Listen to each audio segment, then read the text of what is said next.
Siguiendo con el estudio de las estructuras de acero, vamos a ver los elementos sometidos a compresión, como el caso de las columnas. Para eso vamos a resolver el ejercicio propuesto en el contenido.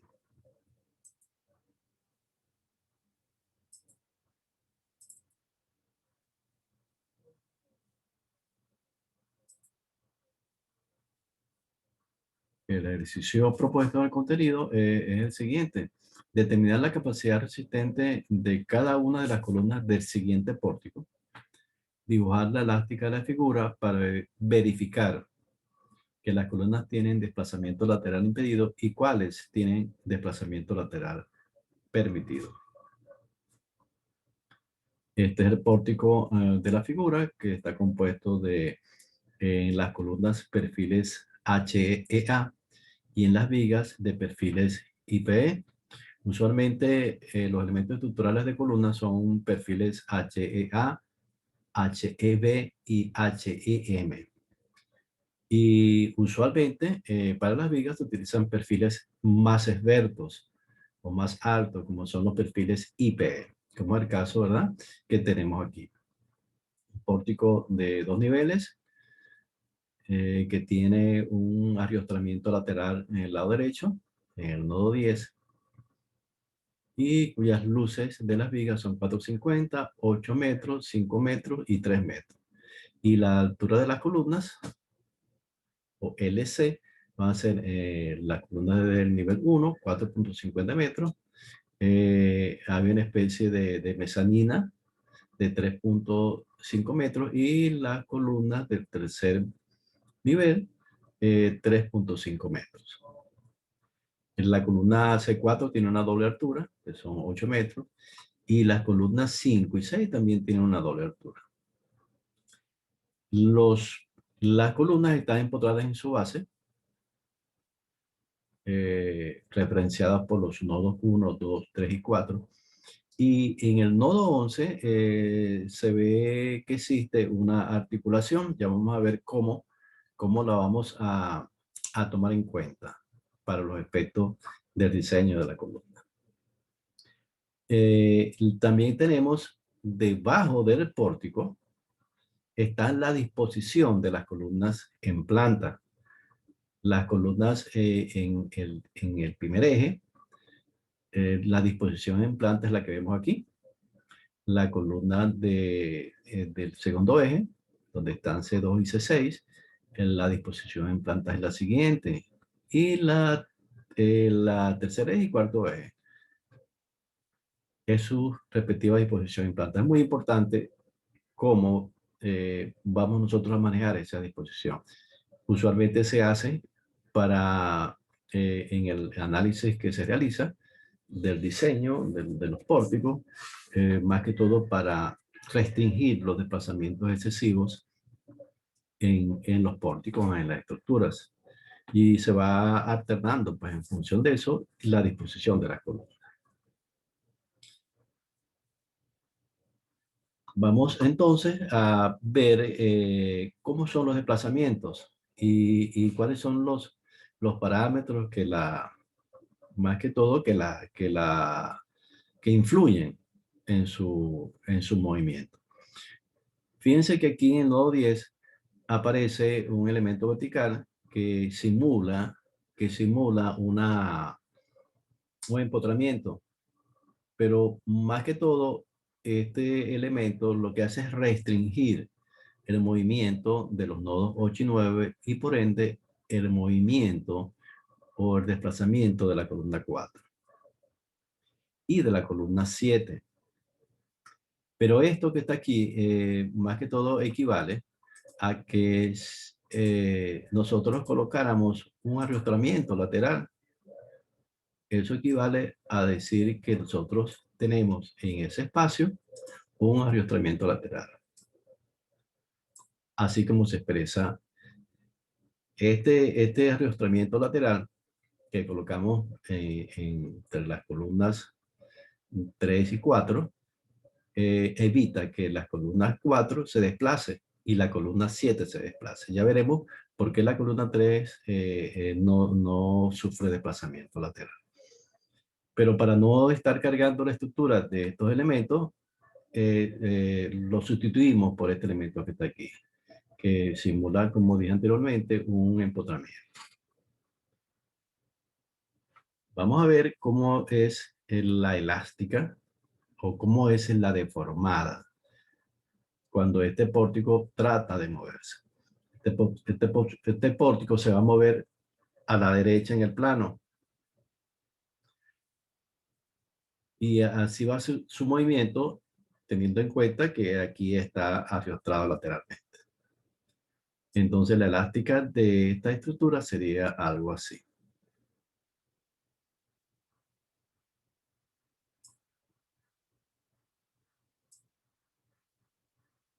Sería algo así. Como aquí en la columna 1 y la columna 5 no hay no hay nada que impida su movimiento, entonces ellas se desplazan a la derecha, tanto la columna 1 como la columna 5. Igualmente sucede con la columna 2 y la columna 6.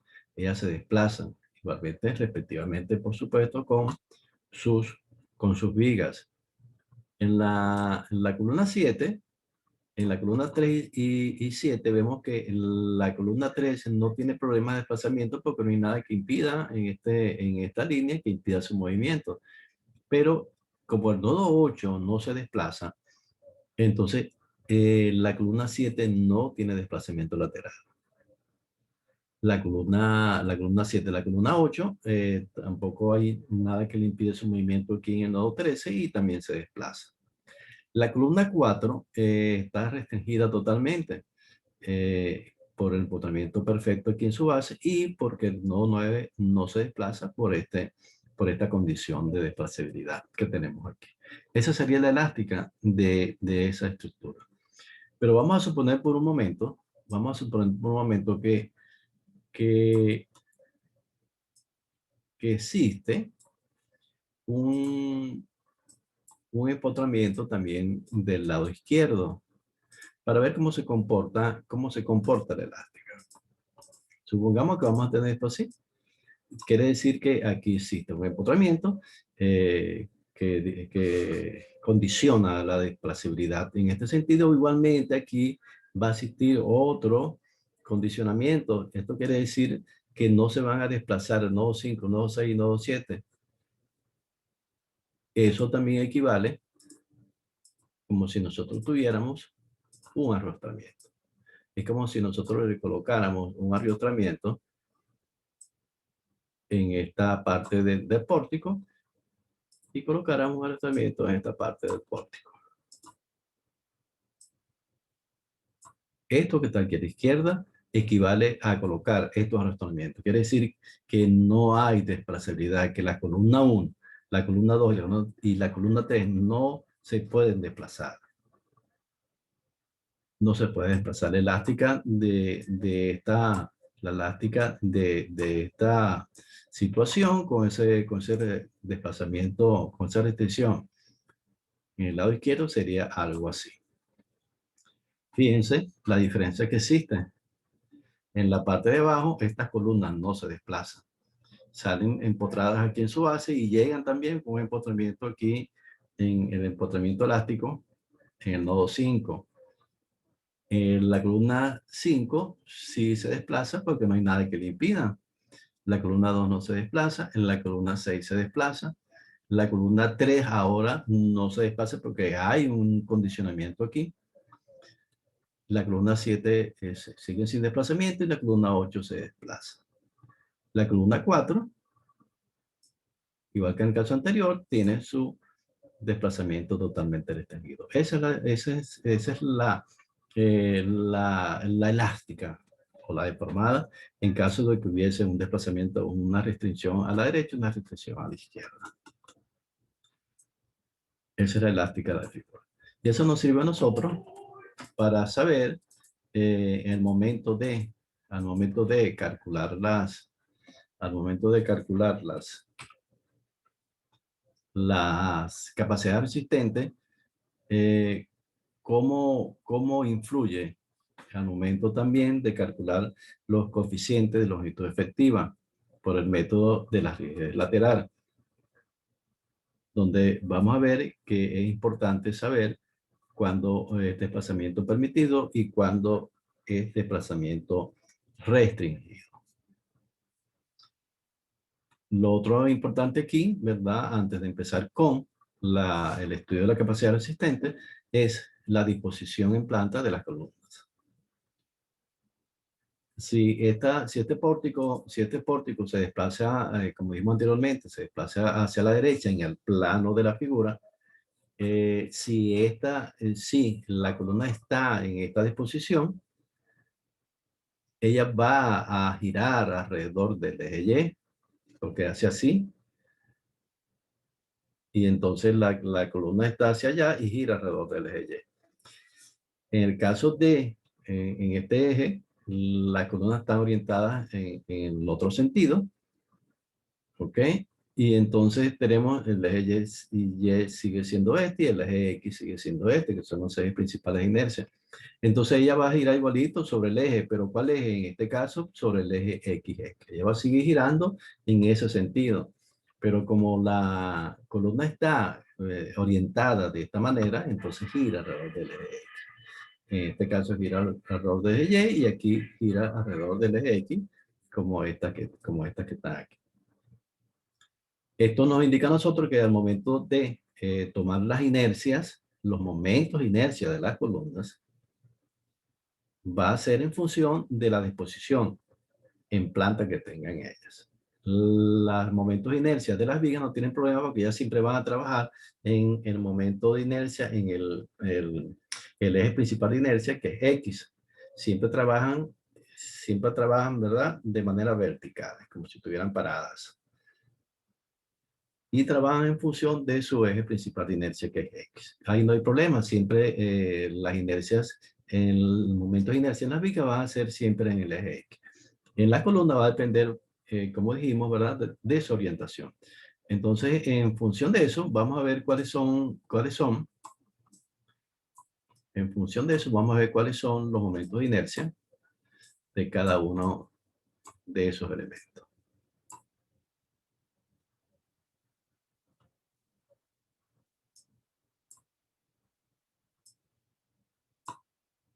Aquí tenemos el primer paso para calcular la capacidad resistente. Entonces va a ser en función, el primer paso sería calcular la rigidez lateral por el método que está en el contenido, que está en función de la sumatoria de la rigidez de las columnas entre la sumatoria de la rigidez de las vigas. Entonces, para nosotros empezar, el primer paso sería obtener, y de una manera, si se quiere, en tablas, cuáles son las rigideces, tanto de las columnas como de las vigas. Las rigideces de las columnas y las rigideces de las vigas. Entonces vamos por elemento en elemento, en este caso de columnas, tenemos la columna 1, la columna 2, hasta la columna 8. Fíjense que tenemos columna 1, columna 2, columna 3, columna 4, columna 5, columna 6, columna 7 y columna 8. Siempre se numeran los elementos, siempre se numeran las columnas y siempre se numeran también los nodos, porque nosotros vamos a trabajar con los nodos para determinar cuál es su rigidez lateral. Y empezamos y se empieza con los nodos de los empotramientos en la base de la columna. Nodo 1, nodo 2, nodo 3, nodo 4, nodo 5, nodo 6, nodo 7, nodo 8, nodo 9, nodo 10, nodo 11, 12 y 13. Este elemento, recuerden que no, para este ejercicio no va. Y el ejercicio que tenemos propuesto queda así.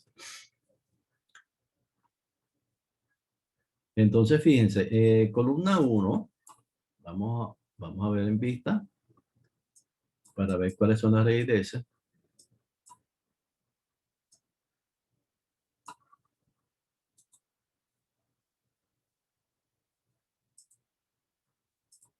Aquí tenemos columna 1, HA 320 y su orientación gira alrededor del eje Y. Entonces nosotros vamos aquí, nosotros vamos a la tabla de los perfiles HA, buscamos el perfil 320, HA 320 y buscamos la inercia de esa columna. En este caso la inercia en el eje Y. Segundo sería HA 320, nos desplazamos para acá y buscamos arriba la inercia del elemento en el eje Y. Y su Y, y esta es la inercia en el eje Y. Sería 6.980, 6.980. Para la columna 2 tenemos un perfil HA 320, pero ahora el mismo HA 320, para ahora la columna gira, gira alrededor del eje X. Trabaja en el eje X, también se puede decir. Entonces vamos a ir 320 trabajando en el eje X, sería este elemento que está aquí.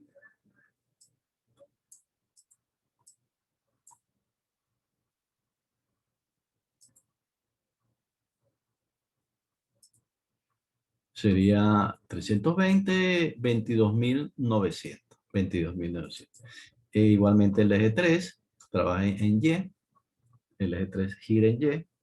Aquí, fíjense, la columna 3 gira en Y. Entonces quiere decir que aquí la inercia es 6.980. 6.980. La columna 4 es un perfil HA 360. HA 360 y su inercia HA 360 trabaja en X, y sería entonces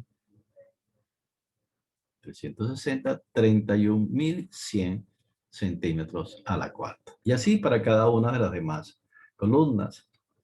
Eso con respecto a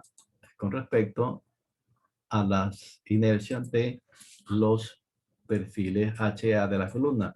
Ahora vamos con las inercias de las vigas. Las vigas no hay problema, como dijimos antes, ellas trabajan siempre en su eje principal de inercia, que es X, que es el mayor eje principal de inercia, y vemos que sus inercias van a ser solamente en el eje X. Entonces tenemos, vamos a quitar esta vista, que ya no hace falta, y tenemos viga 1. La viga 1 tenemos IP 270, la viga 2 IP 330, la 3 IP 270, la 4 IP 330, la 5 IP 300 y la 6 IP 200.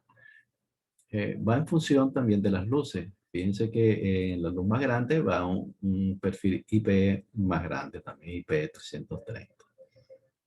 Entonces vamos IP 270 para 1 y la 2. Para la 1 IP 270 y tenemos IP 270, el momento de inercia es 5.790. Para la viga 2 IP 300 sería 11.330, sería 11.800. Para la viga 3 IP 270, 5.290. 5.790. Para la 4 IP 300, 11.800. Para la 5, para la viga 5 es IP 300.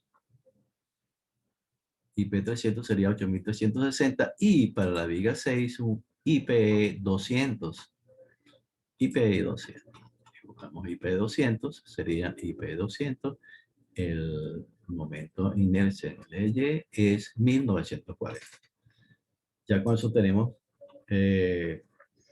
conformadas las inercias. Este cuadro es bueno hacerlo porque así se ordenan de una manera más clara los datos que se están obteniendo de los parámetros que se están obteniendo de las tablas.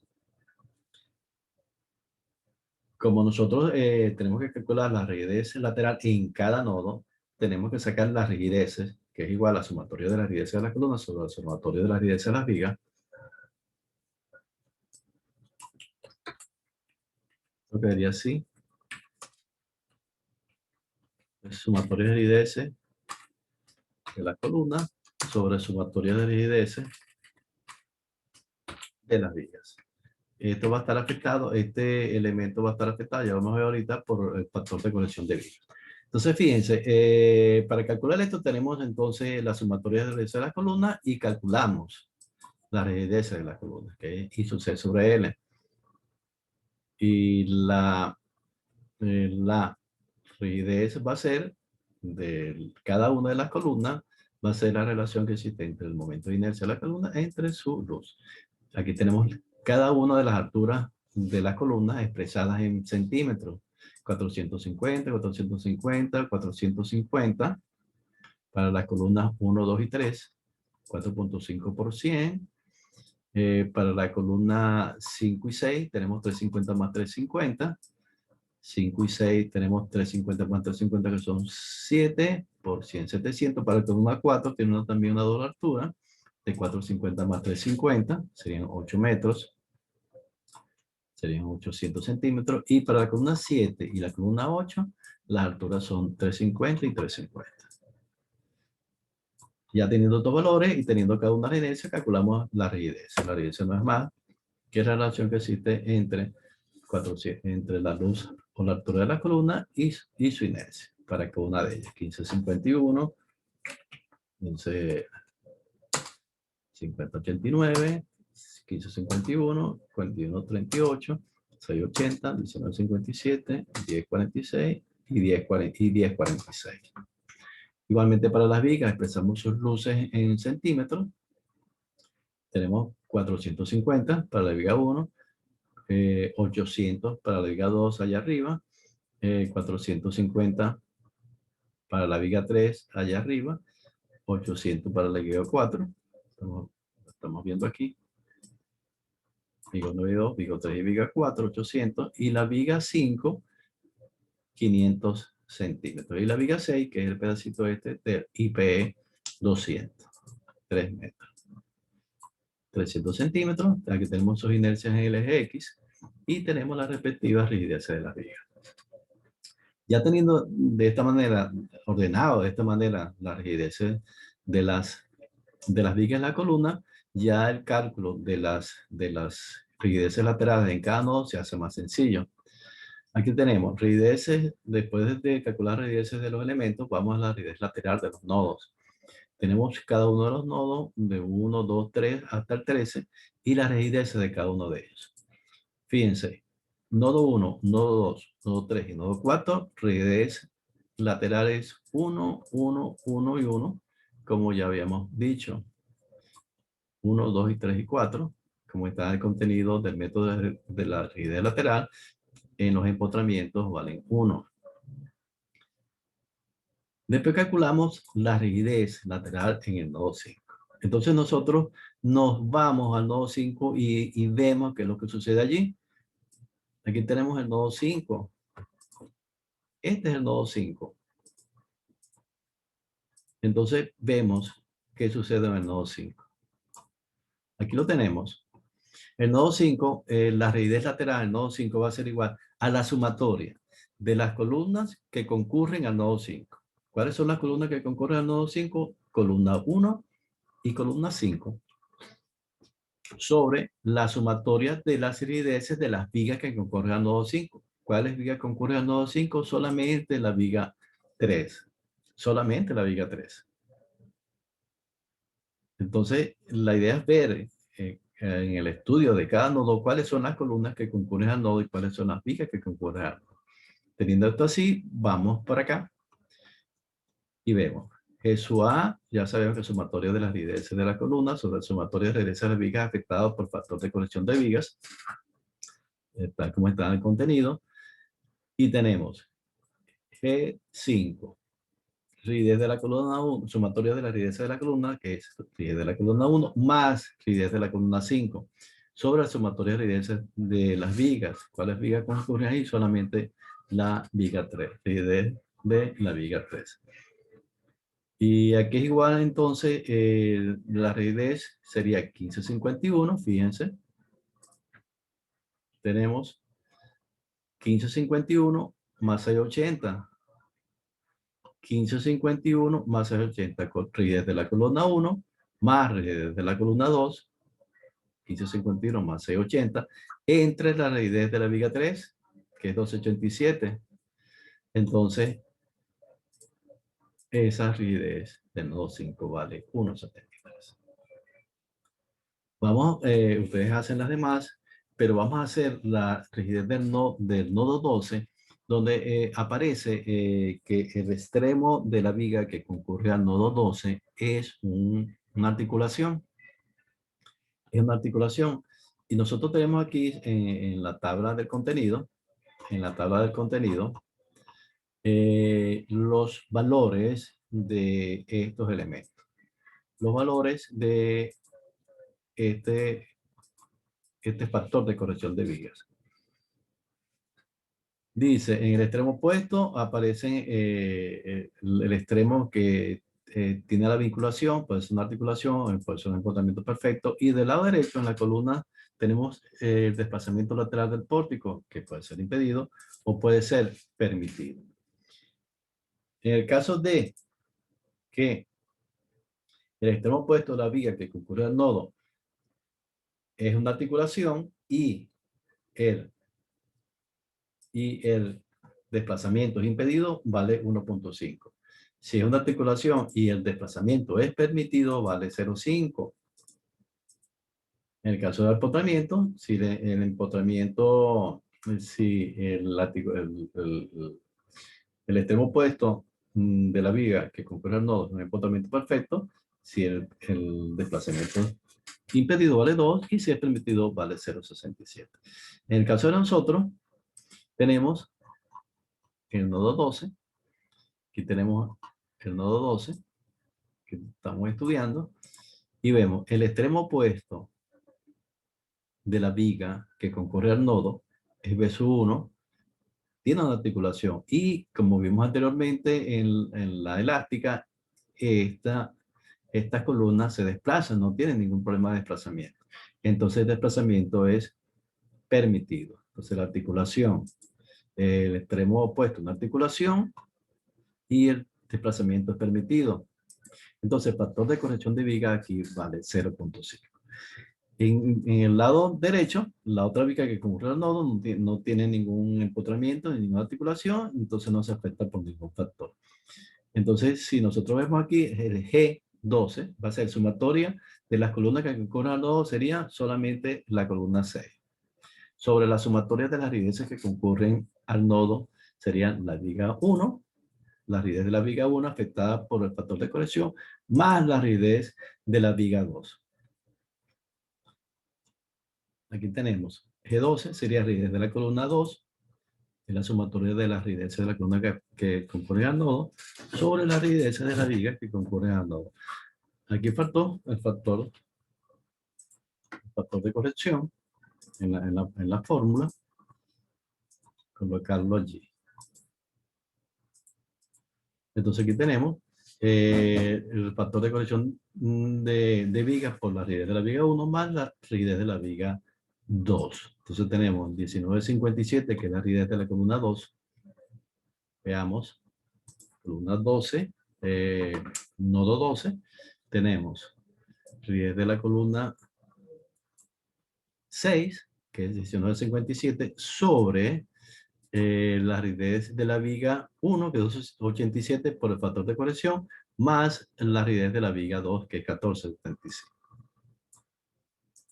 19,57 entre 0,5 por 87 más 14,75. Eso da 0,92. Entonces ya tenemos el primer paso. Después, claro, de haber ordenado los parámetros de los momentos de inercia de las rigideces de la viga y la columna, ya tenemos las rigideces de los nodos. La rigidez de los nodos es un parámetro que nos sirve para definir cuál es el valor del coeficiente de longitud efectiva acá, que es el próximo paso. El coeficiente de longitud efectiva acá, aquí hay una diferencia. Quisimos hacer este ejercicio resuelto porque vamos a utilizar las ecuaciones que están al final del contenido, que son las fórmulas analíticas para pórtico de desplazamiento lateral impedido y para pórtico de desplazamiento lateral permitido. Para no utilizar el nomograma, que se explica en el ejercicio que está resuelto. Aparte que ya está en desuso y es mucho mejor utilizar, es más exacto, mucho más exacto utilizar las ecuaciones analíticas. Los nomogramas siempre tienden a errores visuales y por eso que entonces vamos a utilizar siempre las ecuaciones analíticas para resolver los valores de K. Entonces, fíjense que para desplazamiento lateral permitido,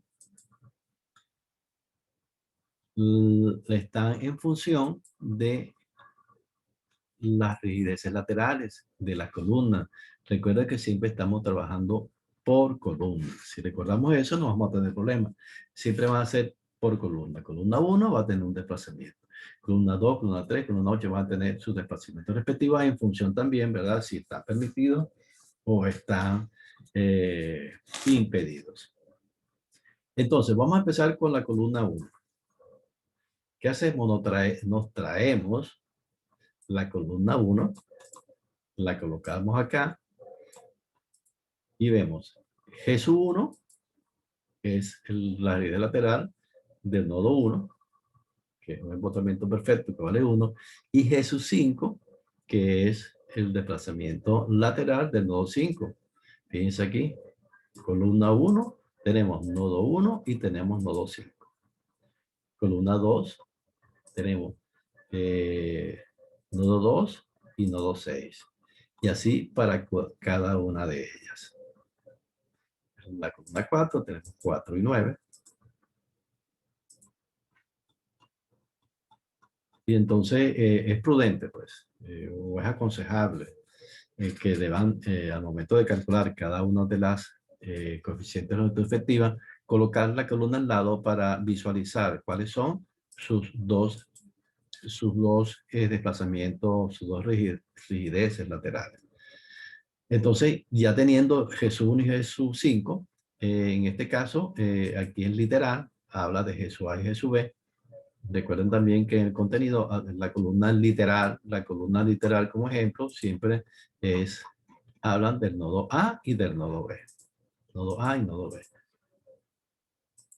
Entonces, todos están en función de A y B, que en este caso va a depender, ¿verdad?, de los valores de la columna, de las rigideces laterales en cada columna. Ok, entonces vamos para la columna 1. Vemos que la columna 1, el desplazamiento lateral es permitido, como ya lo vimos anteriormente. Los desplazamientos laterales son permitidos excepto la columna 4 y excepto la columna 7.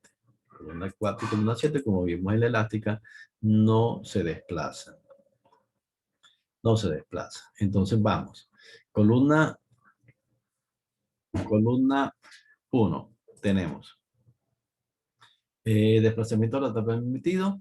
K igual a raíz cuadrada de esta expresión que está allí.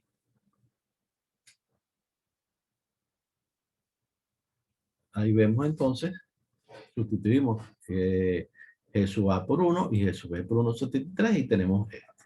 Fíjense lo importante también de tener tabulado aquí las rigideces laterales de los nodos. Se calculan manualmente y después se tabulan para tenerlo más visual. Entonces tenemos raíz, veanlo aquí, raíz que multiplica a 1.6 por G sub A, que es 1, por G sub B, que es 1,73, más 4, que multiplica a G sub A, que es 1, más G sub 5, que es 1,73, más 7.5 entre la sumatoria de su A más de su B más 7.5, que sería 1 más 1,73 más 7.5. Tal cual, lo ven ustedes aquí, eso da 1,44. A medida que ustedes van calculando cada una de las coeficientes K, se darán cuenta que cuando el desplazamiento lateral es permitido, los valores de K siempre son mayores o iguales a 1. Cuando el desplazamiento es permitido, los valores de K del coeficiente de longitud efectiva son mayor o igual a 1. Cuando el desplazamiento es impedido, los valores de el coeficiente de longitud efectiva K es menor que 1. Entonces, y así para cada uno de los elementos, para columna 2, 1,53, para columna 3, 1,44, para la columna 4, veamos, columna 4, que ya habíamos explicado que su desplazamiento lateral es impedido, y aplicamos entonces la fórmula para desplazamiento lateral impedido. Colocamos la columna aquí y vemos que su 4 es 1, que es el empotramiento en el nodo 4 de la columna, y G9 es 1,40. Tenemos G9, 1,40, y G4, 1. Aplicamos entonces esta fórmula y tenemos 3 veces 1 más, por 1,40 más 1,40 que multiplica a 1 más 1,40. Veámoslo aquí.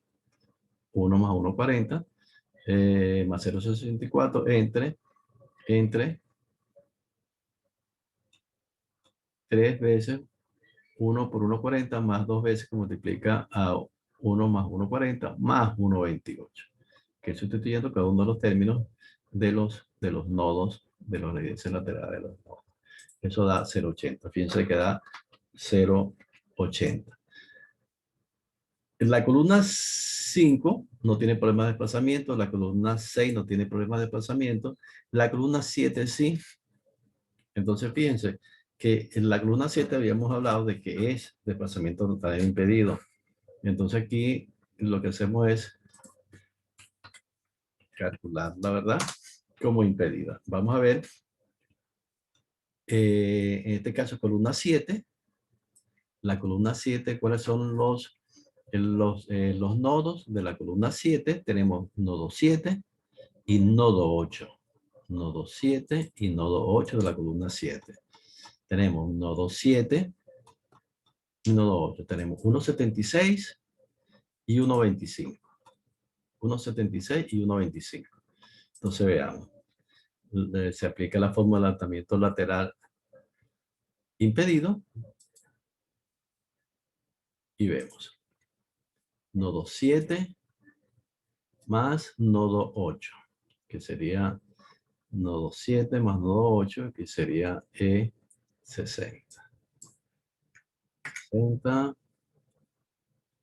60 y E60. Da 0,62. Chequeamos. Vemos. Nodo 7 más nodo 8. Aquí se escapó un nodo 8. Tenemos entonces que sería 3 veces G sub A por G sub B, 3 veces 1,76 por 1,75 más 1,4 de 1,76 más 1,25 más 0,64 entre 3 veces 1,76 por 1,25 más 2 que multiplica la sumatoria de 1,76 más 1,25 más 1,28. Eso da 0,82. Entonces aquí lo que estamos hablando que los desplazamientos, los valores de coeficiente de longitud efectiva para los elementos que tienen desplazamiento lateral impedido son menores que 1 y los que tienen desplazamiento lateral permitido son mayores o iguales a 1. Hay que estar pendiente al momento de nosotros realizar los cálculos. Ya teniendo los valores de K, vamos a calcular la capacidad resistente de las columnas.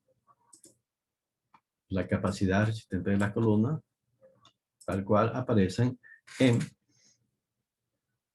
el contenido, donde expresa que la capacidad resistente de las columnas va a ser igual a phi sub NT, que es igual a phi por A por EPS sub R, siendo phi el factor de corrección del factor de mineración de resistencia para la columna, que es 0,85.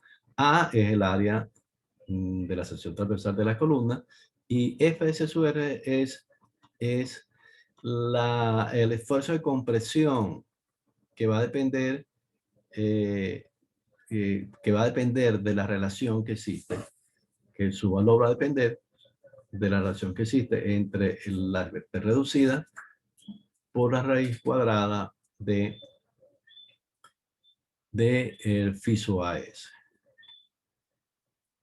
Este es el esfuerzo de compresión que va a depender de esta relación que está allí, lambda sub c por la raíz cuadrada de FISO AS. Pero para eso entonces necesitamos sacar primero cuál es el valor de lambda sub c. Lambda sub c es parámetro del test reducido. El parámetro del test reducido, que es igual a K por L. Tense cuenta que ya calculamos K por L, que es la luz, la altura de la columna, entre pi por el radio, entre el radio de giro, por la relación que es la recuadra de la relación que existe entre Fy y E. Siendo Fy el esfuerzo de excedencia del acero y E su módulo de elasticidad.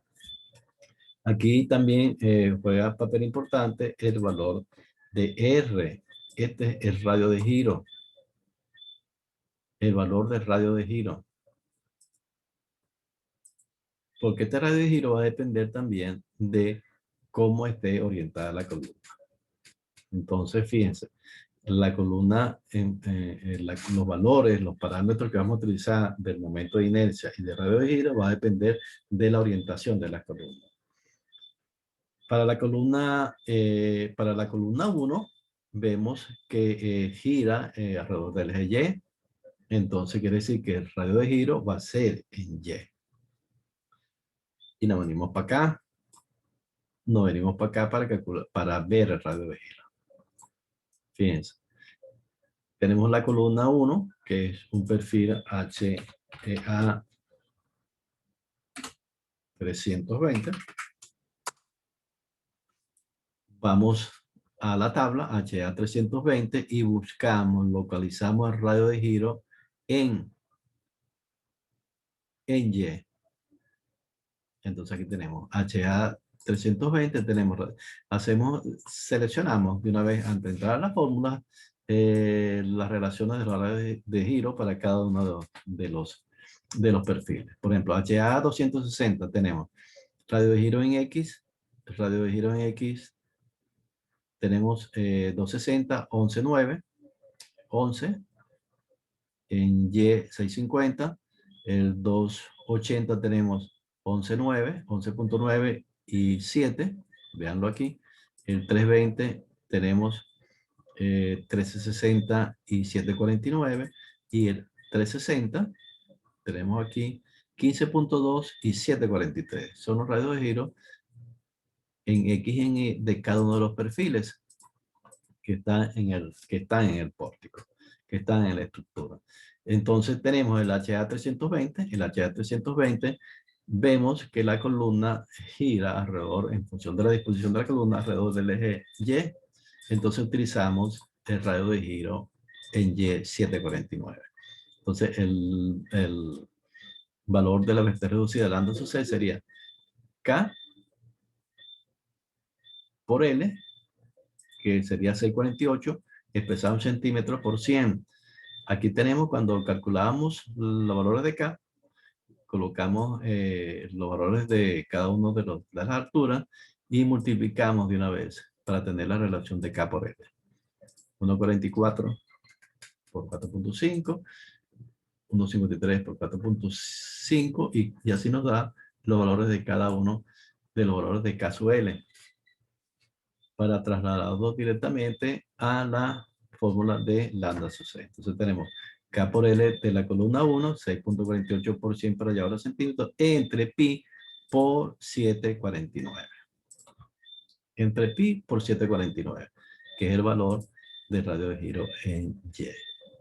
El valor multiplicado por la relación, la cuadrada de la relación de 2.500 entre 2.100.000 da 0,95.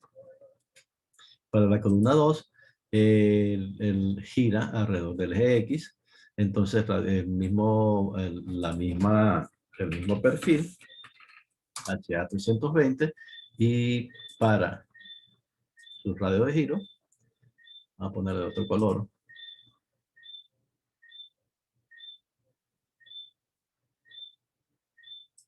Tenemos 360 en X, ¿verdad? Tenemos 360, que es el 320, y en Y 749. Para el radio de giro, da 0.56 lambda sub C. Para la columna 3 también tenemos a 320. Tenemos que el valor de el K por L es 649. K por L es 649. 648, 687. K por L es 649. Eso ya está calculado. No va a afectar el valor. Da 109. Ya está calculado digitalmente y da 109 con 649.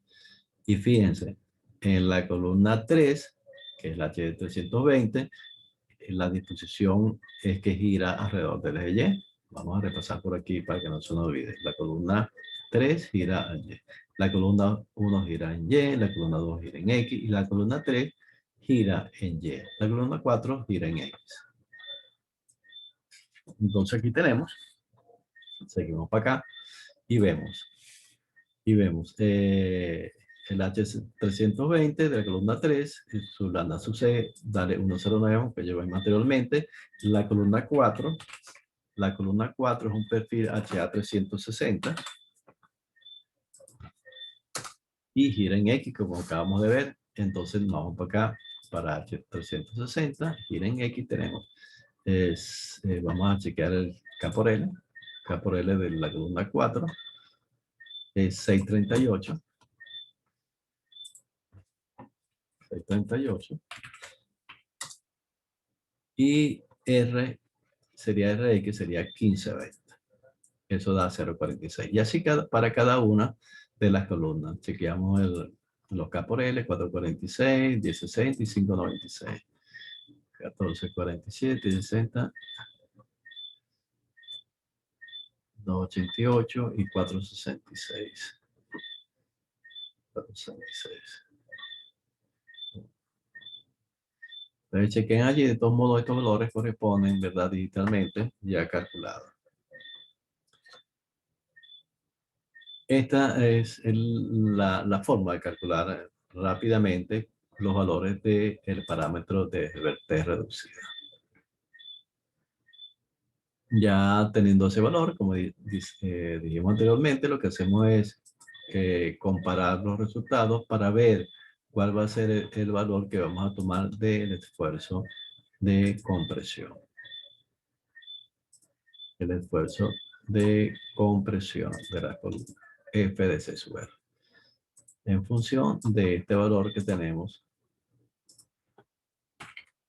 lambda sub C por la raíz cuadrada de piso S. Recuerda que el piso S para el valor de piso S para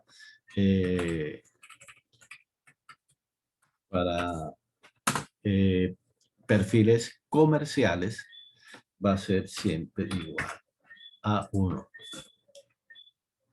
Es diferente 1 cuando hay una relación de Vertex mayor que un valor límite, que no lo vamos a ver, y generalmente se usa para perfiles que nosotros llevamos armados.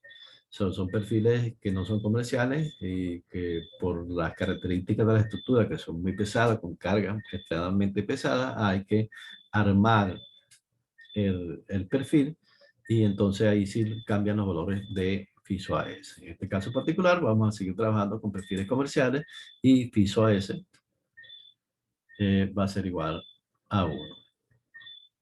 Entonces tenemos la comparación, lambda sub C de la columna 1, 0.95 por la raíz cuadrada de 1 da 0.95. La relación es menor o igual a 1.5 y entonces el valor de F de C sub R corresponde a FISO AS, que multiplica a 0.658 elevado a la FISO AS por la 12 al cuadrado por FY. Cuando los valores son menores o iguales a 1.5, se utiliza esta relación. Cuando los valores son mayores, si uno es menor o igual, el otro solamente puede ser mayor. Sí, la relación es mayor que 1.5, se utiliza entonces el FSUR, tal como usted lo tiene en su contenido, igual a 0.877 entre lambda social cuadrado por FY. Ok, aquí vemos entonces, vamos a calcular el primero. FSUR sería 1, fiso a S, que multiplica 0.658 elevado a la fiso a S, que es 1, que multiplica lambda sub C al cuadrado, 0.95 al cuadrado, por FY, que es 2500, da 1715.31 kilos. Así para cada uno de los elementos que vemos aquí, utilizando esta ecuación, vamos a ver la ecuación cuando es mayor que 1.5.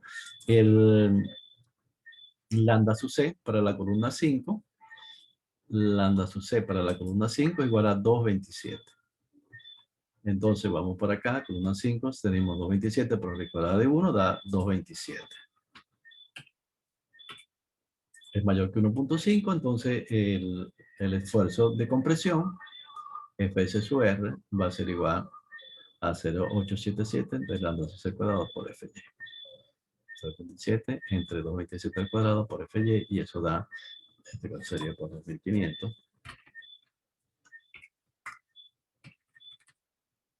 Y eso nos da 425.99 kilos. Y así para cada una de las columnas. Vemos los diferentes Fs sub R, 1715, columna 2, 2195, columna 3, 1715, columna 4, 2289,64, columna 5, 425,49, columna 6, 1672, columna 7, 2261,07 y columna 8, 1928,59.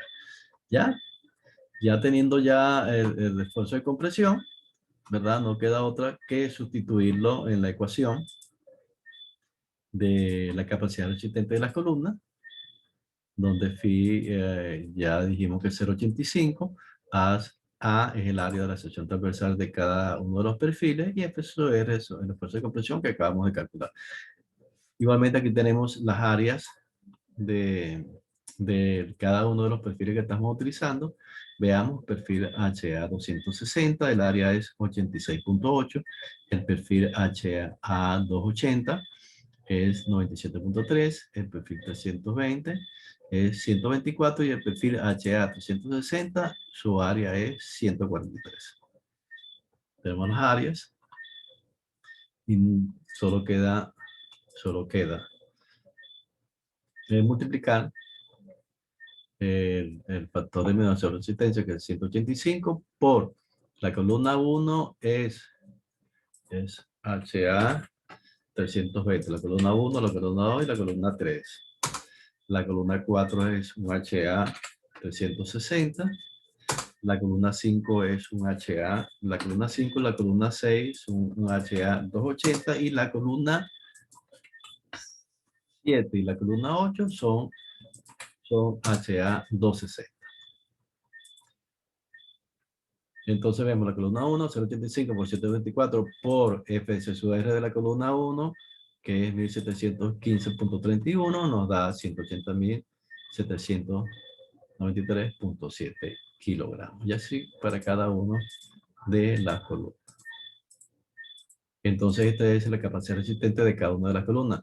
Aquí no se da el dato de cuánto, en este caso particular, de cuánto deben resistir. Esta es la capacidad resistente de cada columna, pero cuánto deben soportar. Quise decir, lo que soporta cada columna. Quiere decir que ese es el PSU, que siempre habíamos comentado, ¿verdad? Que es 1.6 por la carga, 1.2 por la carga permanente, más 1.6 por la carga variable. Con este dato nosotros chequeamos si cada una de estas columnas resisten esa carga aplicada. Quiere decir que esto va a ser un dato del problema. Entonces ya al final al final del ejercicio, vamos a chequear cada una de esas capacidades resistentes por esta carga que van a soportar. Llama la atención la columna 5. La columna 5 gira en el eje Y. Si ustedes hacen un pequeño análisis aquí, las columnas que están en el eje X, las columnas que están orientadas alrededor del eje X, resisten más. Esta está orientada a la 5 alrededor del eje Y, aparte que tiene una doble altura, fíjense. Esta es la columna 5. Mide 7 metros. 7 metros no es una columna, no es una altura usual en una columna. Y aparte de eso, ¿verdad? Gira alrededor del eje Y. Entonces, cabe entonces chequear esta carga, ¿verdad?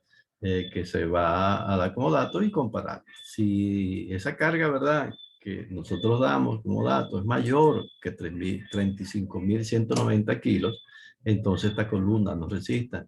Y entonces habría entonces que rediseñarla, cambiarla al próximo perfil superior y volver a hacer el chequeo. Pero fíjense que aquí este chequeo solamente es para esa columna. Entonces nosotros nos regresamos, ¿verdad? Para la columna 5 y solamente cambiamos aquí su momento de inercia. Lo único que va a cambiar va a seguir siendo en Y, ya no podemos quitar la disposición original, ¿verdad? Del ejercicio, pero lo único que va a cambiar sería la inercia de esa columna. Y por supuesto va a cambiar los elementos relacionados con la columna 5, que sería en este caso la rigidez en 5, porque tiene la rigidez de la columna 5. Y cada uno de los elementos, ¿verdad? Que se involucran con ella. Y se hace puntualmente en cada una de ellas. Se hace puntualmente para la columna 5. Se hace puntualmente para la columna 5. Se calcula aquí, en este caso, evidentemente va a aumentar y aquí, evidentemente, va a aumentar. Eso sería el chequeo final que se debe hacer para esta columna.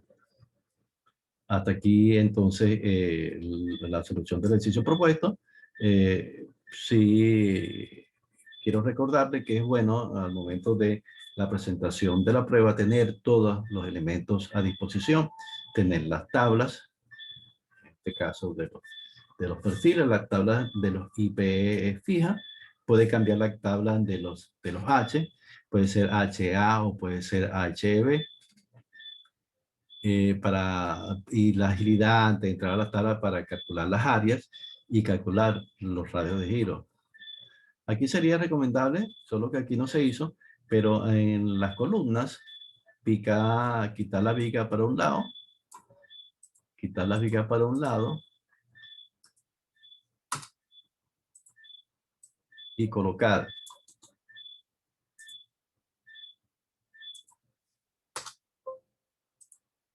las vigas a un lado y colocar aquí como datos, una sugerencia para la columna, como ya se van a utilizar las tablas de una vez, ¿verdad? El área y el radio de giro y el área como los datos. Como ya están calculando, como están tomando los parámetros de cada una de